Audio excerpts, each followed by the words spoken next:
I hear you're working on a music career on the side. I am always trying to chip away at that. I just finished up vocals on a demo that I've been working on of about 4 songs. My brother and I sort of have worked together, and we're going to start sending it out probably in the next couple of weeks, see how things go. What kind of music is it? Country. Country? Yeah. You haven't called us yet down in Nashville yet, huh? Who you going to send it to? Well, we'll see. We'll see. And actually, we do have some contacts down in Nashville that we've been, pitching songs to for a while. This is the first time that we're actually coming out with it, less in terms of getting the songs cut, but more in terms of, an actual deal for my brother and I, Bacon Brothers. It's kind of country, but, also, I guess we both have our roots in more kind of sliding over to folk rock, That's interesting. I didn't know that about you. Have you always had this music in your blood? Well, my brother is 10 years older than me. Was a musician for years. He's a really phenomenal musician. Works as a film composer now, and I, on his coattails, sort of, started getting into it, and I was, listening to music a lot. Played a little bit of, guitar, and I sang a little bit, and, I tend to sort of, I guess it's sort of where, I kind of sometimes come up with a song concept with a hook, and I'll write the verse, and then he'll write the chorus, or vice versa. Did you tell Reba about your interest when you were working with her? Oh, yeah. Yeah, we spoke about it. We spoke about it, definitely. I actually have pitched some songs to her publishing company. Well, that's interesting. We'll look forward to seeing you down there, because you'll have to make a trip. Yeah, probably will. Bring Kyra with you. Yeah. All right. You've had 2 good Christmas movies in a row. That's real strong. I mean, last year was JFK, and right. and this year this. You must be real proud of how your career's going right now. Yeah, I feel very happy with it. It's been doing those 2 films was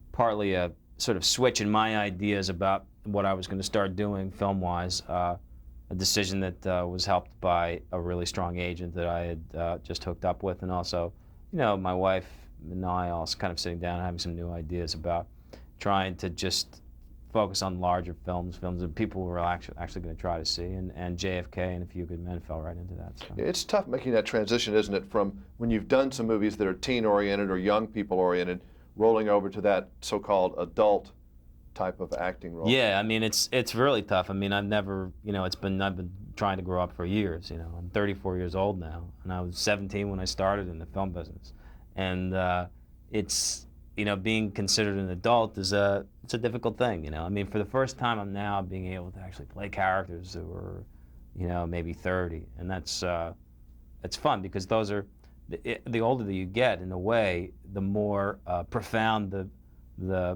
problems of the characters, and the more interesting they are to tackle, and the more depth a lot of times they have. So, in athletics, guys say that when they play against teams that are much better than they are, it brings their level up a lot.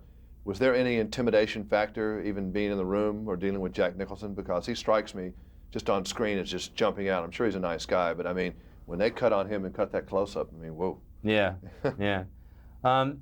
It was, when I first started working with him in rehearsal, and he is a very powerful presence. He is a nice guy, though, and is really there to make sure that the film is the best that it can be.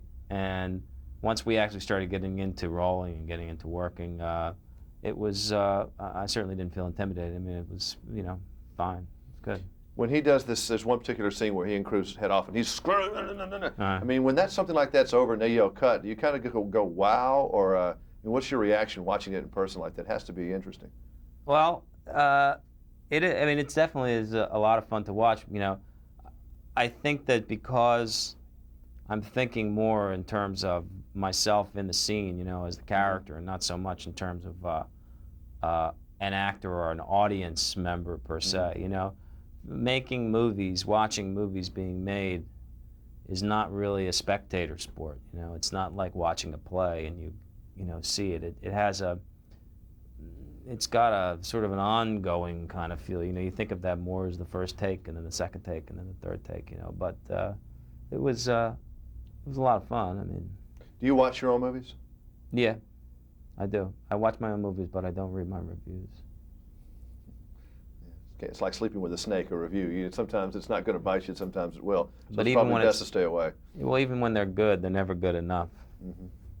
Well, I was wondering about that if you watch your own films, because it's not always the image up there. I mean, you would have to, I think, really like this guy that you play in this film, because he is probably all the things you want to probably do in the next few years, I would think. I like all the guys that I play. Yeah. I really do. The Animal House guy too? Sure, I try to find something likable about every guy I've ever played. Yeah. Yeah. Okay, thank you. Thanks. I watched Animal House the other day. I bought it on a laser. Uh-huh. Didn't really make much difference.